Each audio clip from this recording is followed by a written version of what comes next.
Welcome to Cathedral Talk, a podcast about architecture and Minecraft, where we converse to save Notre-Dame.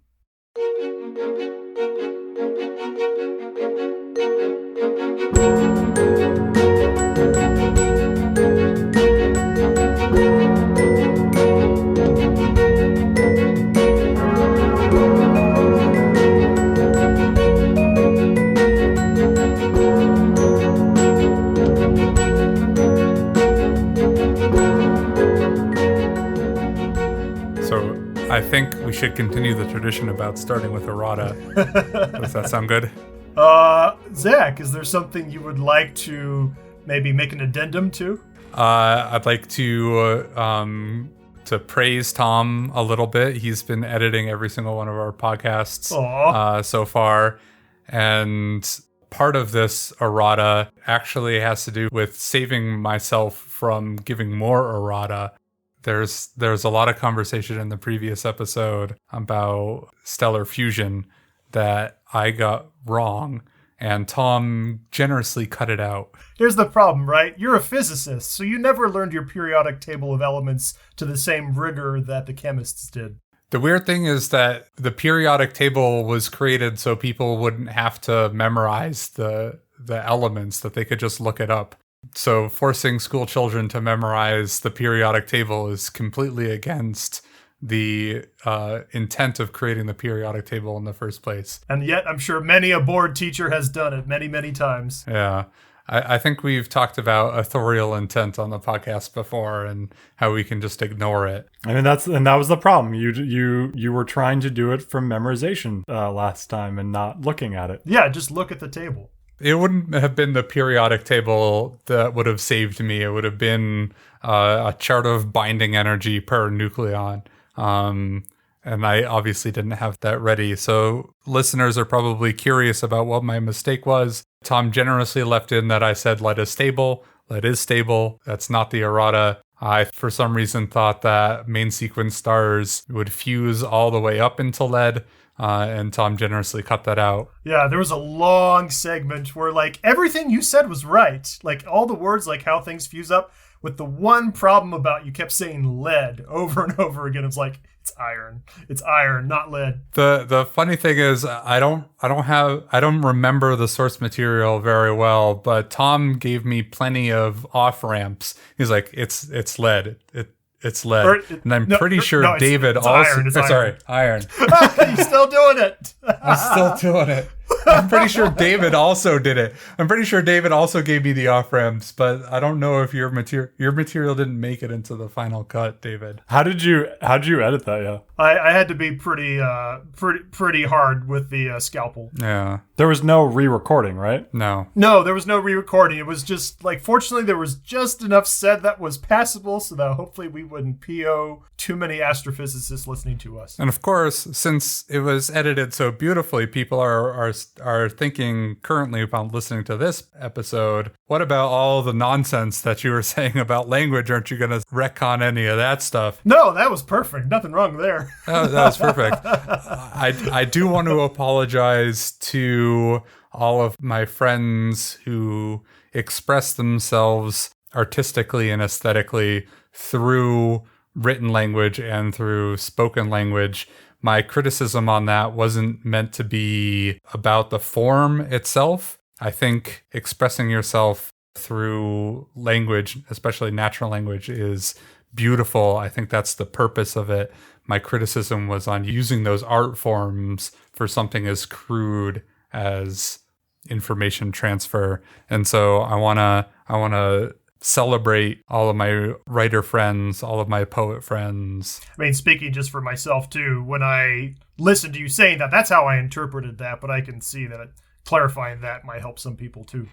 And you were making some mention about how your wife doesn't experience music in the same way that we were discussing, that it's really any form of artistic expression or aesthetic expression. So woodworking, metalworking, any sort of craftsmanship where art is involved. I think those are things to be celebrated, and I didn't want to exclude other forms of art, painting, photography. All those things are are, I think, the pinnacle of human expression. We were just talking about music, and that's a topic we're going to be revisiting in a later part of this episode because it's something that's important to the three of us. But just because it's important to the three of us doesn't mean it's exclusively the domain of what is important to the human condition. So those are my errata. Well, it's a great example, but yes, you're right. It's not the only example. It just happens to be a good one. David has no errata. Everything I always say is perfect. And if not, Tom bleeps me. And even when the things I'd say are perfect, he still bleeps me. Yeah, sometimes I just bleep you. Since we're on the topic for just a little bit, it'd be great to maybe get this in stone. How does stellar fusion work again? Putting him on the spot. Well, when two nuclei love each other very much, they do a special dance and form a heavier element, and some energy is produced as a byproduct. Well, and I think one particular side question that we weren't quite clear on, most normal stars, like our very, I guess, uninteresting normal sun that we orbit in our own solar system, they will fuse up to the element of oxygen, if I've got that correct. At least that seems to be the main final stage of what their fusion will look like. And then it's only the very massive, heavier stars like Betelgeuse, for example, that'll keep fusing all the way up to iron.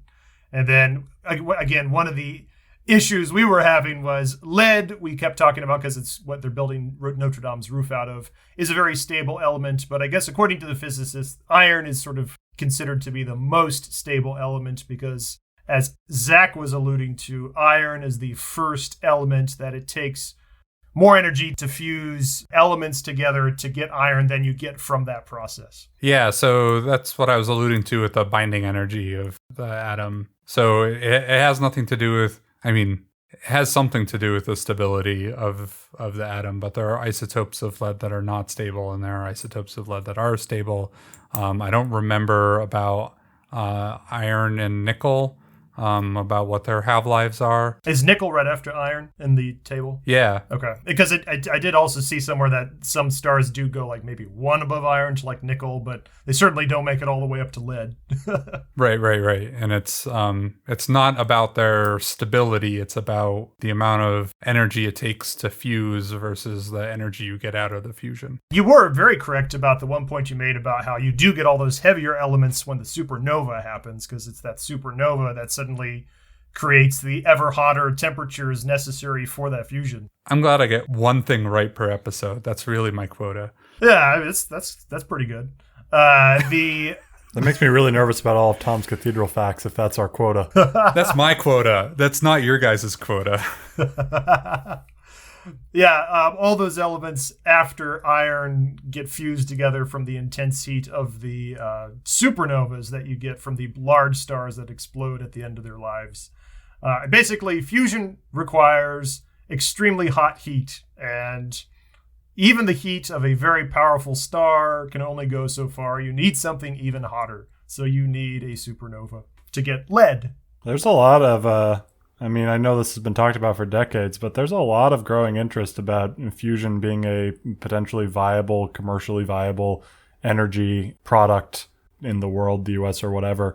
A lot of new companies, a lot of new venture capital is going towards it because I think it has to do with the fact that our magnets, our electromagnets are finally good enough that it can hold everything in and at a reasonable cost in a size that a building that can hold it all in. Not there yet, but I know some demonstration plants are looking to be coming online over the next decade or so. I wonder if it's one of those situations where, all the tech people in like Silicon Valley were just working on random tech stuff. And at some point, one person said, hey, wait a minute. We just have invented a new super magnet. Does that mean fusion's possible? And then suddenly they go, oh yeah, maybe we should call somebody. Well, there's one project that's been working. I think it's the ITER, ITER. I don't know how you say it. I think it's in France. Maybe it's next to Notre-Dame. That's been working on since at least the 70s, if not earlier. And they're still like 20 years out from construction. Meanwhile, there are brand new companies that have formed in the past 5 or 10 years that are looking to have some sort of facility by 2030, 2035. So it's weird how you can have older tech that is on such a slower time scale, and new things come in and go much faster. I have a relative working in that sector, and he tells me fusion has always been 40 years away. I think the joke is, fusion's always been 40 years away, but now it's only 5 years away. It'll probably stay 5 years away, maybe 10. It'll stay 10 years away, but it's not 40 years away. It's just continually 10 years away. Just like self-driving cars. I'll have to ask him again. Well, I think we've successfully made our astrophysicist, Minecraft lover, cathedral building audience happy. Good job. Or at least not angry. Hopefully. All right. Well, anyway, so on to just a quick update. This won't take long today, but I have continued construction on the 2-to-1 scale Notre-Dame in Minecraft. Our website now has a new tab where you can click on the third tab that says Notre-Dame 2-to-1 scale, and you can start to click through different photographs showing progress of the stages of construction. And you can already see the sort of semicircular chevet or sort of the outer semicircular wall that we talked about last time. But now we've got some of these side walls, more buttresses that are basically going to encapsulate the choir in the weeks ahead. And so sort of that whole outer wall was the first thing that was built in those early years, right around 1163. And then the next stage will be probably a really long stage where I'm going to be figuring out how to do the vaulting of the twin aisles of the ambulatory that wrap around the central choir and apse. If the previous stage can't be described as a long stage, I'm very nervous about how long the next one's going to take. Look, if anybody out there who's listening has ever tried to start a podcast before, there's a lot of back work that needs to be done, and a lot of those delays were not Minecraft related. Also, again, if this thing is done by 2024, which I think I'm well on target to, that'll be good because, that'll be a nice sort of milestone to coincide with, when they're certainly not going to be done repairing Notre Dame, but they hope to open their doors. Is that really the timing that you're thinking for building Minecraft 2024? I don't know. I remember signing a contract about that. Well, I mean, it's one of those things, right? Like, maybe within 1 year, I'll have the bulk that was done by the, 14th century. But then after that, right, a lot more renovations happen where this wall gets bumped out. These windows get opened up a bit. There's a lot more that happens over that time period. And since I'm trying to replicate that process, it's sort of like rebuilding it several times over. And so, yeah, that will take a while. So what happened in the 14th century? Gosh, I should have brought my book here. So I don't have exact dates for you, so maybe I'll follow up with that. But the general summary is right now we're working on the choir, so the eastern half of the cathedral. And then what'll come after that will be the transept, which is sort of the crossing section that makes the cross of the Christian cruciform on the ground plan. Then after that comes the nave. And then after that comes the bases of the western bell towers. Yeah, maybe you're about to get this. I think Zach's question is why did things get bumped out? Is that your question, Zach? Zach always has ulterior motives to the questions that he's asking. So when was the organ installed? Okay, so the organ, I think is a 19th century organ, but don't quote me on that. I'll have to go back. But it's a much, much, much, much later installation. There was never one previous than that? You're going to have to cut your "don't quote me on that" out because I've got someone saying that there are various references to organs in 1357. Yeah, but I don't think it's that organ. Yeah, we don't care about that organ. We care about... Oh, I thought that's what you were asking. I thought you were asking the particular organ that has been in Notre Dame today. Tom isn't picking up on the ulterior motives here. Yeah. Sorry. Organs were definitely in use before then. I thought you were referring to the present day one. Okay. No, I was trying to think about if we could hold. So you have the choir under construction, and that's going to be completed, but in this 14th century milestone that you've set for yourself. And I wanted to know if we were to hold musical services in the choir, would we have organ accompaniment? Has somebody made a mod for acoustics in Minecraft? There are note blocks. Yeah, there are note blocks. We could build an entire note block system under the cathedral. Well, it's certainly big enough. Yeah. The note blocks can be the organ, and then we'll just sing over it. Exactly. Somebody actually did a pretty... I'll put the link in chat if I can find it, or the link for our show notes. But somebody did a pretty cool Minecraft build for the Disney song from Hunchback of Notre Dame. I think it's God Help the Outcasts, entirely done with note blocks. And it just runs up and down a very long nave length that's supposed to simulate sort of Notre Dame. It was pretty good. I have to say, I was pretty impressed with that. That's an interesting choice of song from that musical. Yeah. I mean, it was nice. That's one of my... I like that song, although it's certainly, I don't think, one of the most famous ones. But, good. All the power to them. If we're going to have musical services in there, are they going to be accompanied with anything at that point, or would we have to do some sort of like Gregorian chant kind of stuff? I feel like you're really trying to force this here a little bit. I was trying to be smooth, and then you're just calling it out. Why don't we talk about medieval music in Notre Dame? That's a great idea. In the 1100s Oh and gosh, 1200s. why didn't I think of that? Oh man. Yeah. No. Let's not have an easy transition from what are you constructing into what would be heard in... I think sometimes it's good to just have a jarring switch. I mean, you guys have lived with me my whole life. Folks, in case you didn't know this about me, I've got a bit of a reputation as somebody who rapidly changes conversational topics in large groups very quickly, and sometimes people get a little annoyed with me. I don't know if that's come through on the podcast or not. But I think you're more attentive to what we are saying here because you have to based on the medium. Whereas in real life, you can be all off in your own head and not be paying attention to your surroundings necessarily. Well, anyway, here we are. Gregorian chat.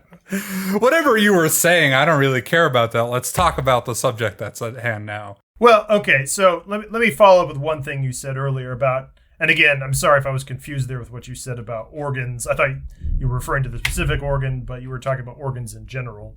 So the kind of music that was sort of being developed around the building of Notre Dame in 1163, the kind of sort of Christian chant music that was occurring was something called organum, which I guess is sort of derived as choral music that sounds like an organ. So I'm not entirely clear if that was the name for the music at the time or if sort of people retroactively gave it that name a bit later.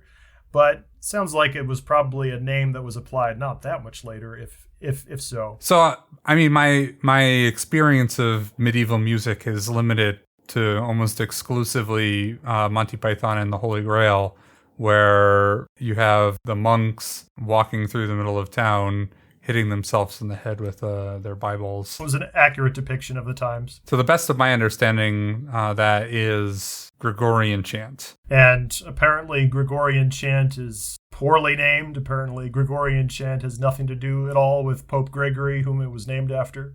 It's just one of those names that stuck. Yeah, but not sure who it actually... Why it got that association. That didn't come up in the research I did either. Just somehow... Hey, it was a useless fact, and I thought I'd just bring up a useless fact. Yeah, no. Useless facts are fun. So yeah, Gregorian chant is the, kind of the drone music where you just have usually men singing one line kind of up and down, with not all that much, I don't know the word, variation, depth, I don't know. I'm trying not to say a value judgment. Well, so what I found was interesting when I did a little bit of reading on this week was that Gregorian chant, or at least Christian plain chant, I think maybe is the more general term. I'm not 100% sure about that. But that there was an interesting evolution over several hundred years of the styles that were developed by the composers. Unless I'm mistaken, and I certainly could be, the Gregorian chant is where it's sort of contemporaneous with the construction of the cathedral. And early Renaissance, we are gifted with Bach. And there's a big difference between the style of music that I think you don't have to be terribly well versed in classical music to have heard at least one Bach piece. That it's very different than Gregorian chant. So there's a lot of evolution in that ecclesiastical music over a couple hundred years. To the best of my understanding, which is pretty poor, that a lot of the innovations that occurred over the medieval period are associated with some composers that worked in and around the Notre-Dame de Paris Cathedral. Yeah. I didn't realize this when we first started. It seems like what is termed the Notre-Dame School of Music is pretty dang influential. Yeah. At least in church music, Christian church music. What period again is it? So this is the late 1100s to early 1200s. Yeah, so that's exactly when they were first constructing the beginning choir of Notre Dame. Yeah. Zach, you were the one who wanted to talk about this one for a little while. Was this something that you knew beforehand, or were you just Googling things around Notre Dame because we were doing a podcast on Notre Dame and you came across this? No, one of my thesis papers in multivariate calculus in high school was around the intersection between music and architecture. Wait, hold up. One of your thesis papers in multivariate calculus in high school? Is that what you just said? Yeah. What the hell kind of high school did you go to? Yeah, actually, that just flew right over my head. You took Calc C in high school?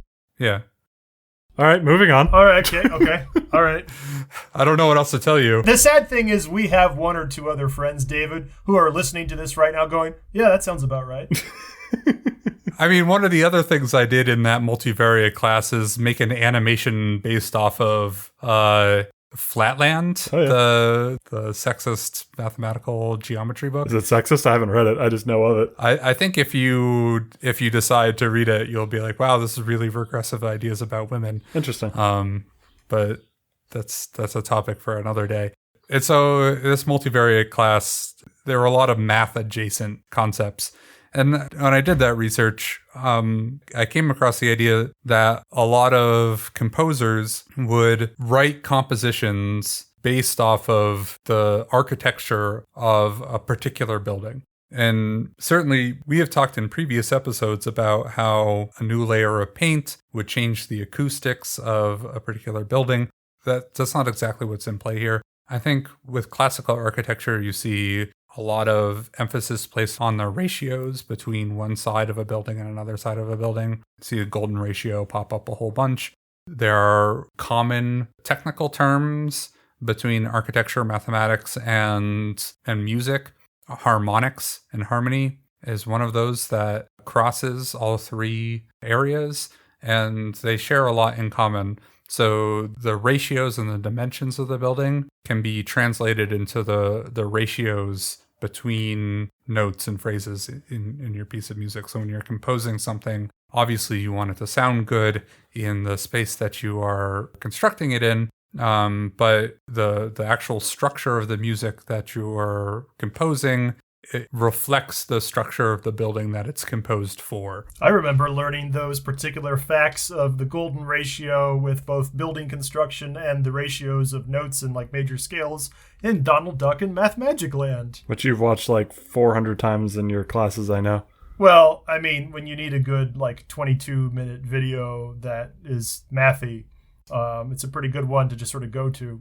Mind you, you can't understand anything that Donald says, but you kind of realize that you don't need to. You only just need to listen to the narrator. Exactly. Remind me how in music the golden ratio applies. Is it the octave? Okay, so here's where I can't go too in depth, or else I'll be pulling a Zack like he did last time. Ouch, that cuts. And then I'll have to do errata for the following episode.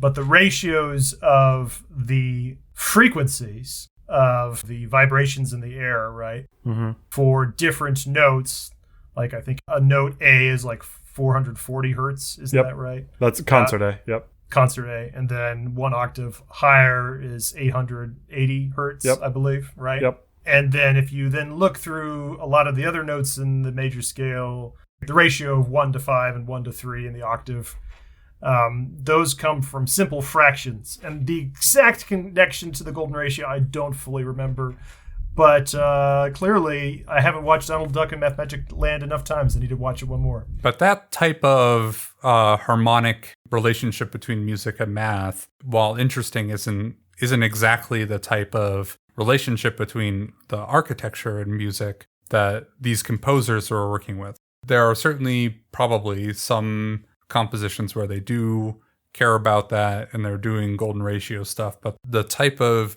composition that I was interested in high school for this paper was about reflecting the ratios of the building in the ratios in the composition.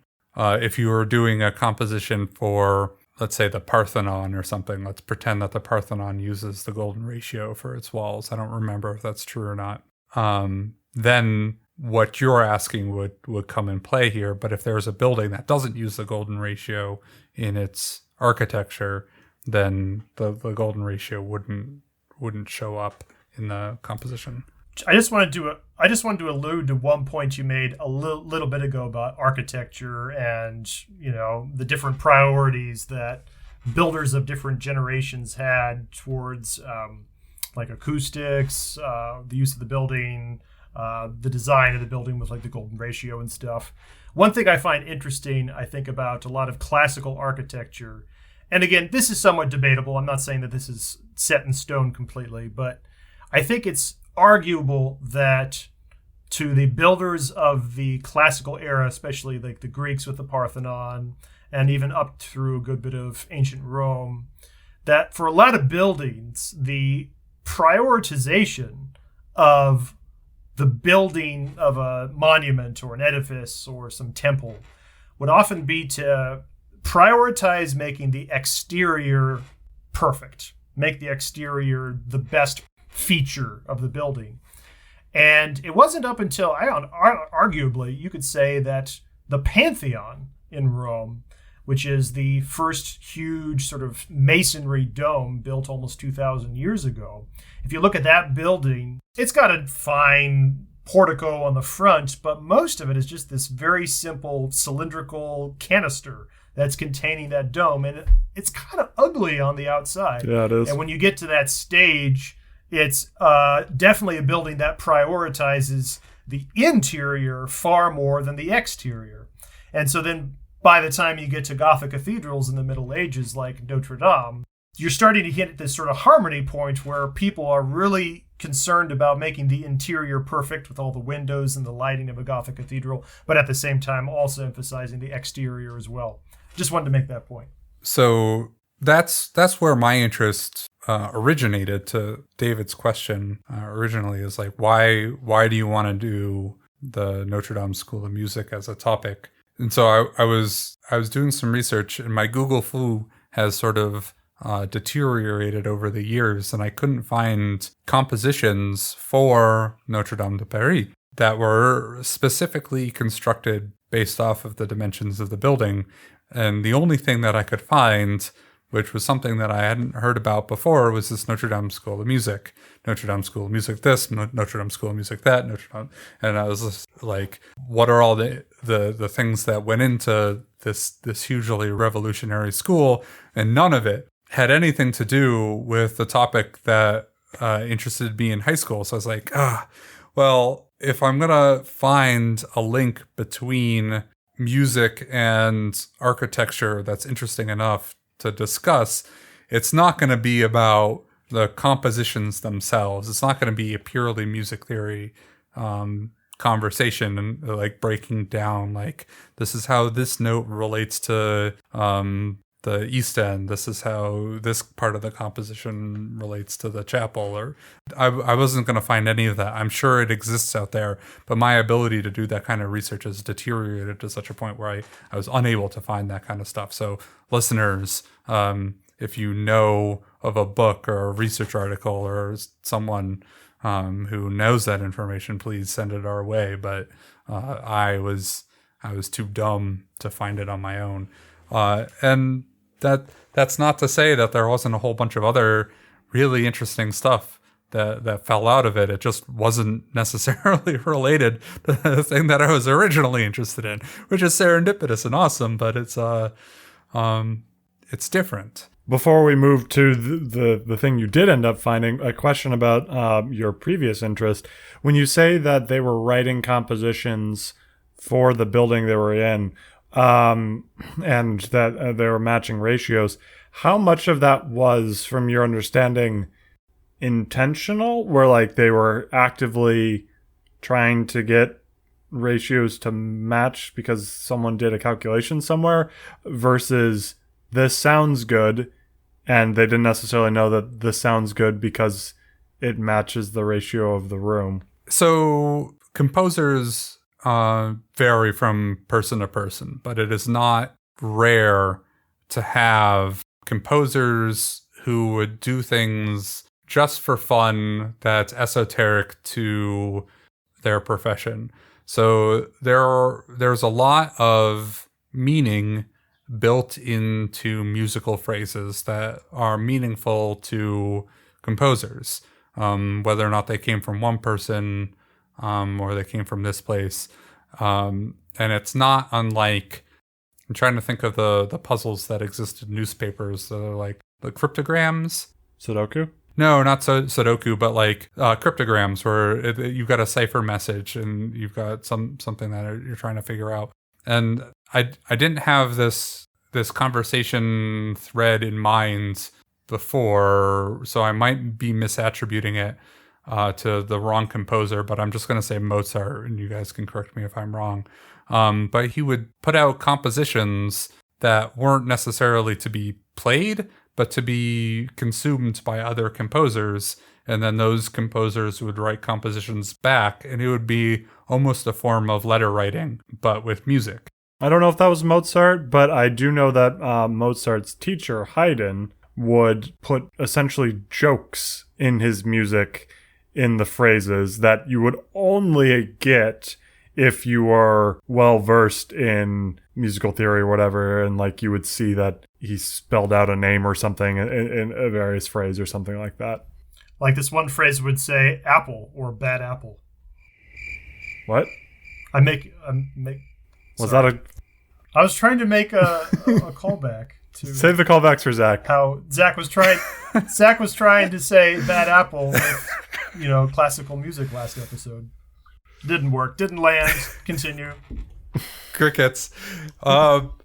So that sort of intentionality of embedding ideas into the structure of the music certainly exists. Whether or not it existed at the time of the Notre-Dame School of Music, whether or not the compositions of the Notre-Dame School of Music were intentional in this regard of including the architecture in it, I don't know. But I'm pretty sure, to your original question, did some composers intentionally embed the dimensions of the building into their music composition? That was sort of the thesis argument of the paper I wrote back in high school. So I'm pretty confident of saying yes. That's really interesting. I have not explicitly heard that before, and I'd love to hear more about that. And of course, there's always sort of one of those chicken and the egg things where like, well, did the building come first, or did the idea come first, or did the thing derive from this? I mean, like even the dimensions of Notre Dame, right? Of, say, the height of the aisles versus the height of the central vessel. If you watch the Nova special, Building the Great Cathedrals on Nova, they go into some pretty great lengths talking about some theories various archaeologists have of saying that they were trying to pull these different numbers of different heights and proportions directly from the Bible, where they try to use 30 cubits to this height and 60 cubits to this height because they're trying to replicate the Temple of Solomon and what that looked like. So, where does it begin and where does it end? If somebody's copying the dimensions of Notre Dame, well, then they're really copying the dimensions of the Temple of Solomon, It's sort of just like one thing leads to another. And when you don't have Netflix, you have a lot of time to just channel your boredom into these works of art. Yeah, how did people exist without the internet? I would love to have an episode about boredom, but let's neither here nor there. All of our episodes are about boredom. Oh. No crickets after that. Well, when you mentioned the word esoteric, one, I had to type it in my dictionary just to make sure I knew what it meant. And then two, I thought, oh, esoteric, that literally describes our whole audience. Yep. I think you might want to say us. I don't know if you want to call our audience esoteric. That doesn't seem like a good way to grow them. Welcome to Esoteric Theater. I mean, there's nothing negative about esoteric, is there? I don't think so. Maybe? I don't think so. It's like Maybe? 10% pejorative. Looking up pejorative. While you're looking up stuff, the three of us have played games quite a bit, and arcane is a word that I think has crossed our path a lot of times in different contexts. But the definition of arcane, while not completely separated from the way that's being used, also has an interesting definition as well. I get arcane and archaic confused in how to use them. I always want to think arcane means archaic, but it doesn't. I'm a pretty prescriptive person when it comes to the use of language, so I'm okay with the use of arcane being just magical. But it had uses other than magical beforehand. Oh, yeah. Right. Which is understood by few, mysterious, or secret. Yeah. It kind of means esoteric, but with a little bit more of a mystical quality. Well, I wanted to also kind of call back again to earlier what we were talking about, to the evolution of Gregorian music, because again, I was learning a little bit about this week myself.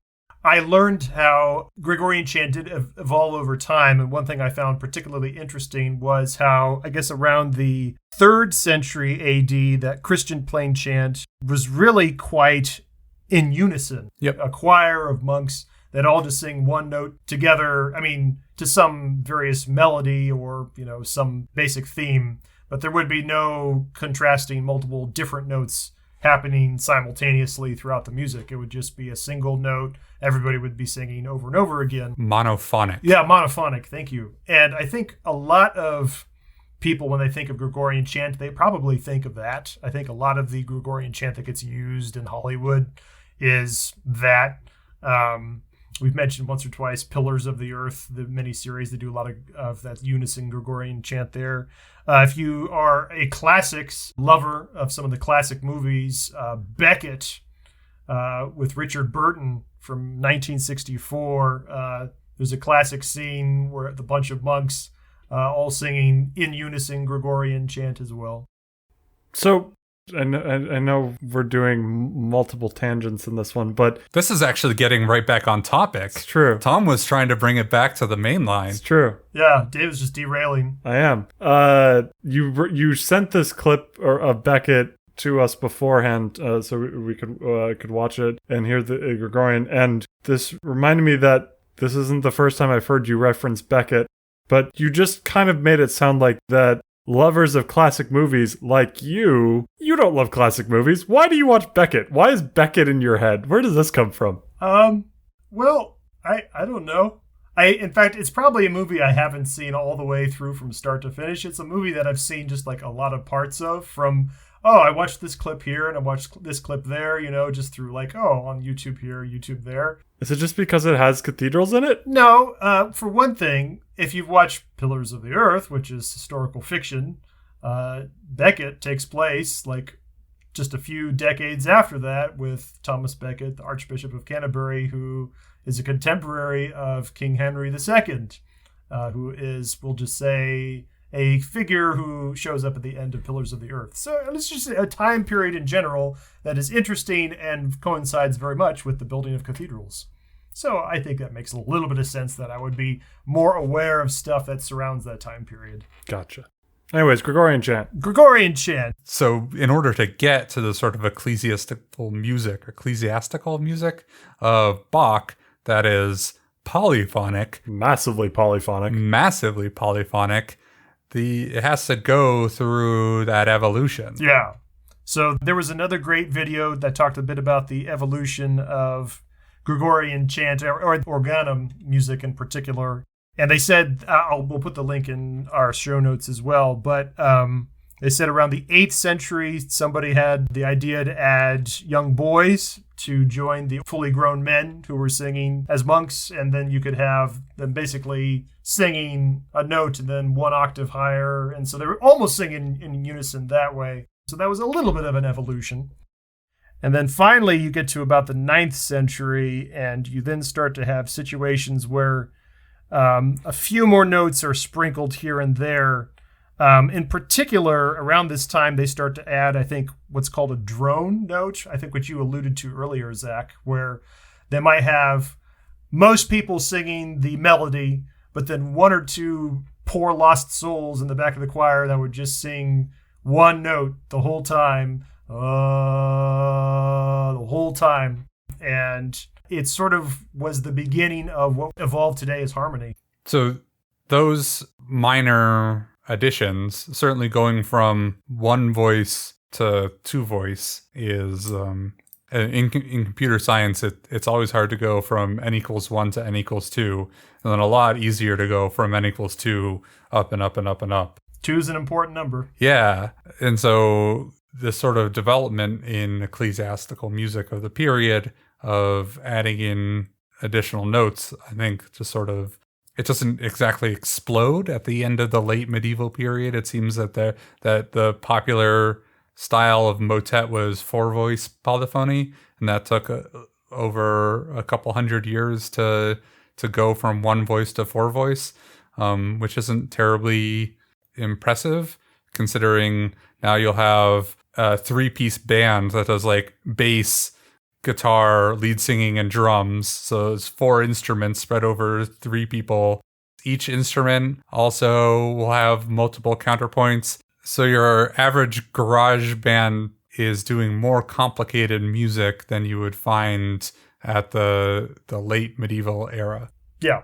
And was there a difference between the music that was being done in the church versus secular music? I have to believe so. I was looking this up, and a lot of the stuff that I was finding online was saying that the records for secular music or folk music are just poor. The oral tradition in folk music is really strong, and especially in the medieval period, you're not going to find records of it very easily, or at least I couldn't find any. But there's a strong tradition of composers that we would consider to be classical composers, taking melodies directly from the folk music of their period and of their area. Because it's fascinating to me to think of a world where the only music that you would hear would be non-harmonic. Like, it just feels so intrinsic to the human ear that just in everyday life, people singing or whatever, that someone would try out harmony. So it feels like that must have existed secularly if for some reason it didn't exist in the church for some doctrinaire reason. Yeah, so you see cultures all over the world have polyphonic compositions in their traditional music.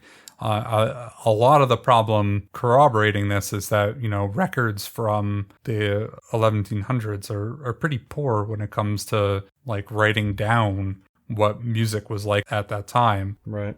But traditions all across the globe where you wouldn't expect cross-pollination to have come from Paris church composers to influence like Polynesian music. Right. Like that invention of polyphony exists everywhere. It's almost risible to believe that it spawned at this point of time in this particular location.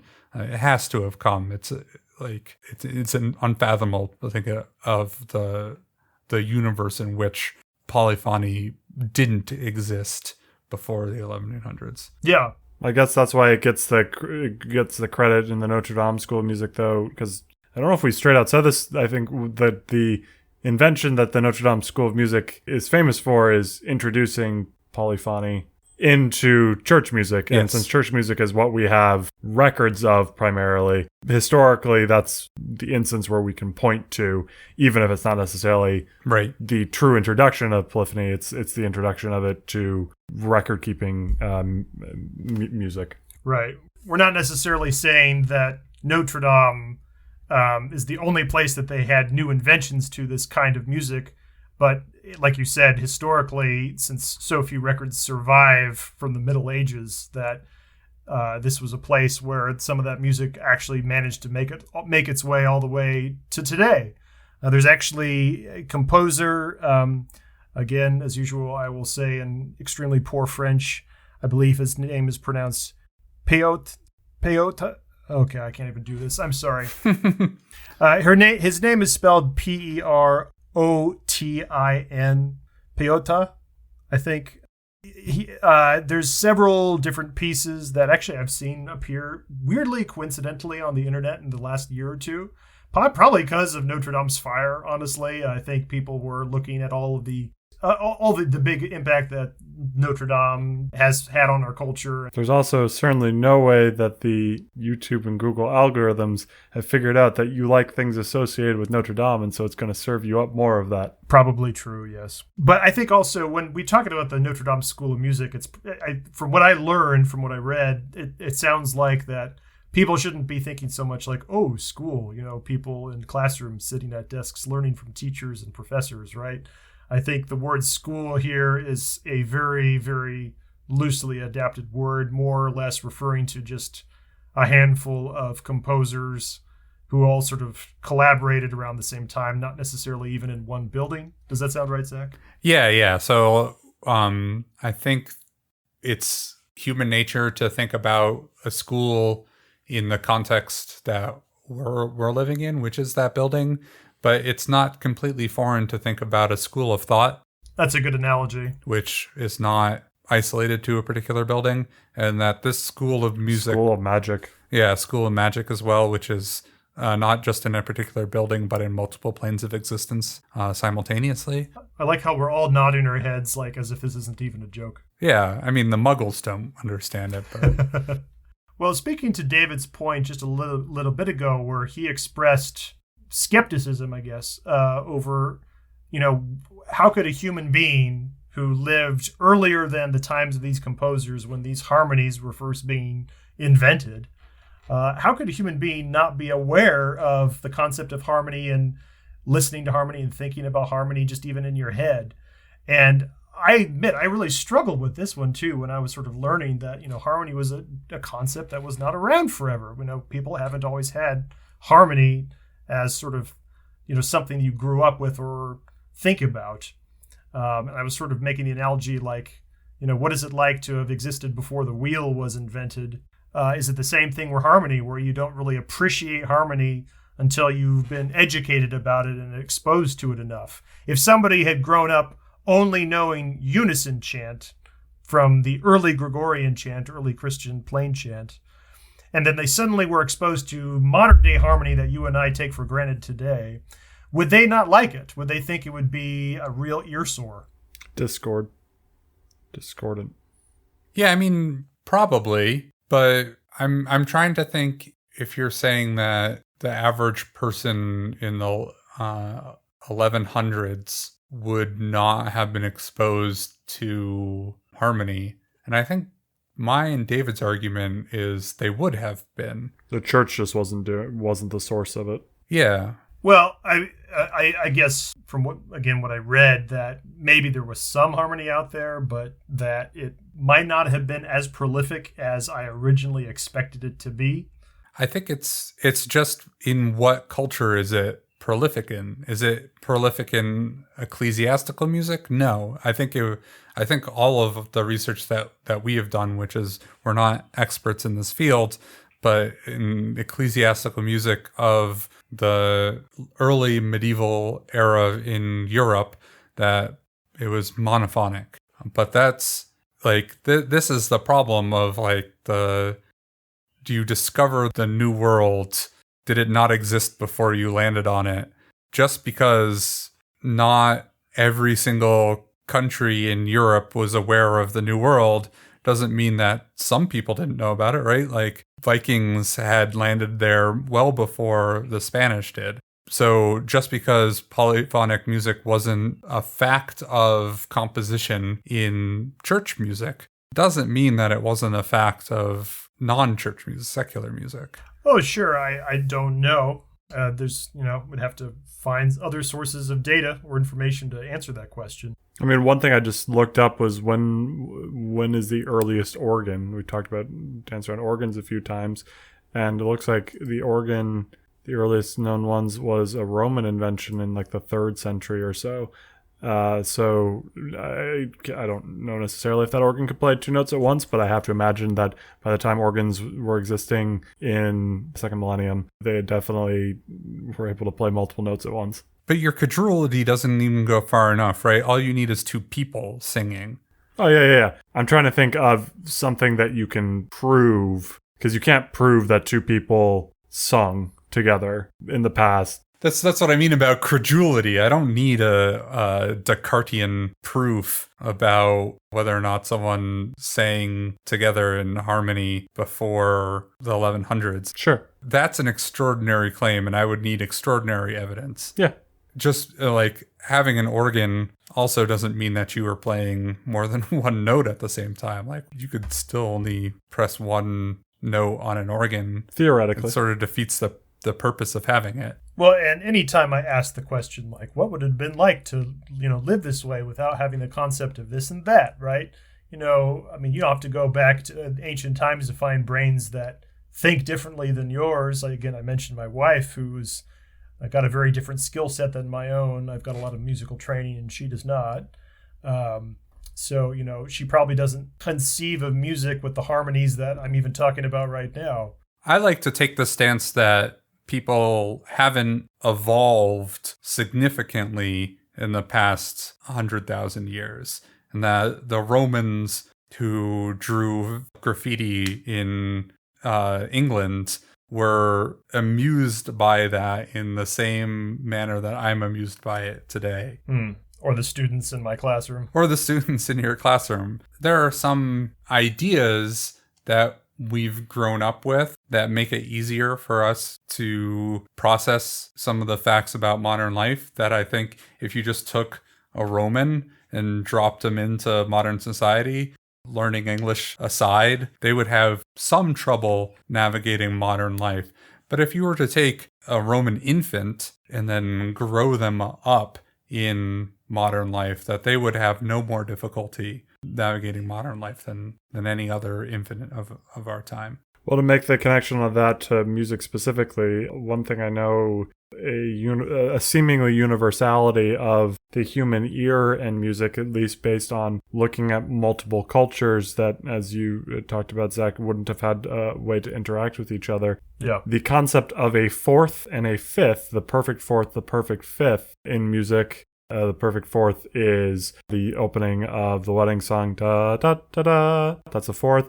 And perfect fifth is opening of Star Wars, right? Da da da da da da da. That's a fifth. Those are universal. Almost every culture came up with those on their own. So there's something about that and the ratio of the frequencies or something. Sure, again, you could sing that just one person doing that, but part of the beauty of a fourth and a fifth is that you can layer them on top of each other. I can sing a tonic note, Tom could sing the fourth above it, and it sounds really good together. So if all cultures discovered that sounded good, almost certainly they were singing them on top of each other too. Yeah, and I think we keep on going back to the problem of a lack of records. Right. I want to go back to the notation part a little bit because I think that is like a real true innovation out of the Notre-Dame School of Music, where prior to them, there was notation for relative pitches in musical notation. One of the actual inventions that I think can actually be attributed to them that doesn't come from folk music or tradition is relative tempo. So in notation. So relative tempo would exist, but writing it down is a real invention out of this period. So whole notes and half notes certainly existed prior to them, but the notation prior to them wouldn't note the difference between a whole note and a half note. Could you, I just want to make sure that I have the concept right, define relative tempo? I'm used to thinking of relative pitch, but relative tempo is just so intrinsic to anyone who reads music that it's hard to get my mind around it. So I just want to make sure that I have it right in my head. So just imagine a sheet of musical paper that has the lines on it to separate the note pitches, and then you've got your clef or whatever in there. But you don't know if the C sharp is a whole note, a half note, a 16th note. Gotcha. If you were to do like Google Maps to a place, this is true for me. Like I went to a cabin and they were like, Google Maps will take you to this particular location. Make sure you turn at this sign. And that's one of the things that the Google Maps wouldn't tell you, is that the sign is really important for turning. And so when you're given a sheet of musical notation, oh, this is da da da da da da da, and they're like, all right, when those are the notes, it really matters that you hold that da da da da da da da, right? And so that kind of stuff, the notation, the duration of those notes and the relative tempo of those notes matters. Like how it only took 8 episodes to get to John Williams in this podcast, although weirdly enough, it was not me who brought him up. Maybe if John Williams did some music for Star Trek, it would have come up sooner. That's probably true. I don't think Tom would ever stop talking about it if John Williams did music for Star Trek. It's true. It's true. That's probably what this podcast would be about instead. Yeah. If John Williams had done the music for Star Trek, that would be just too much awesome in one basket. The world would explode. I will note that this has been a podcast largely about harmony, and a couple of us have sung a little bit, but we have done no demonstrations of harmony. It's true.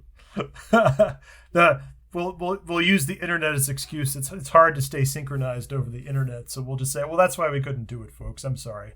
You know, I think I've mentioned before, of course, I've been to Notre-Dame 3 times so far in my life, and each time I've actually been there all 3 times for Easter. I figure, you know, if you're going to go to Notre-Dame, time it on a great Sunday to be there for. And you get to experience their full choir for multiple services throughout the day. The Notre-Dame choir is spectacular, and it is both men and women singing together. So you get a nice full range of choral people all singing together. And, you know, it's interesting if you do the comparison or contrast with how it is in England, because, of course, in the Anglican Church, you still have your very traditional choirs that are made of just men and just choir boys.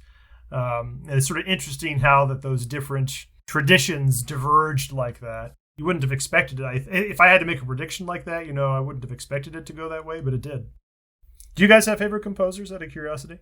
Gustav Mahler is my all-time favorite. Mahler's Second Symphony is my favorite work ever. I'm quite a fan of Tchaikovsky myself. I think your question, if it were phrased for me to answer, was what would be the first composer that pops into my head? Yeah. And I think that would probably be Beethoven. You seem to be a Beethoven man. Bombastic, and I don't give a shit about preconceived notions, and I'm happy to steal from anyone and make it sound like my own. I wasn't going there, but you said it, buddy, not me. That's your LinkedIn profile description. I guess I'll have to use a bleep in this episode after all. This is do another bell chime. I think it would be great. Actually, it's a xylophone chime. Same thing. Is it a recording of you playing the xylophone? Yeah. Okay. Why? Is that extra funny? Yeah. Yes. Yeah. I mean, it's the one recording I did months and months and months ago that I just, you know, I don't do it every time there's a new episode. Right. Although you don't want to know how long I spent trying to record a good, proper strike for various notes, because it's harder than you think to get just a good, perfect sounding strike. I'm sure it's harder than I think, but I'm also sure it's easier than you think. That's probably true.